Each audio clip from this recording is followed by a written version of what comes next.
Guys একটা জিনিস তোমাদের সাথে শেয়ার না করে থাকতেই পারলাম না। দেখো পাথরে তৈরি কত সুন্দর প্রদীপ, এগুলো কিন্তু রাত্রিবেলা লাইট জ্বলে ভীষণ সুন্দর লাগবে।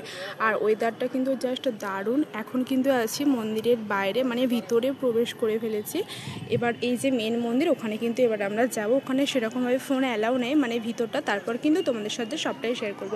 আর দেখো গাছে কিন্তু কত সুন্দর কাগজ ফুল ফুটেছে, আর চারিপাশটা কিন্তু মানে চারিপাশটা ভীষণ ভীষণ সুন্দর লাগছে, জাস্ট অপূর্ব। এরকম দৃশ্য সত্যি কখনো পাওয়া যাবে না, জাস্ট দারুণ লাগছে, ভীষণ ভীষণ সুন্দর লাগছে। তো চলো এবার ভিতরে যাওয়া যাক, সবটাই তোমাদের সাথে শেয়ার করব। আস্তে আস্তে কিন্তু সন্ধ্যা তো হচ্ছে, আর লাইটগুলো কিন্তু ওপেন করবে। তো চলো গাইস, তোমরা ভিডিওটা স্কিপ না করে দেখতে থাকতো, সব কিছুই কিন্তু তোমাদের সাথে শেয়ার করতে থাকবো।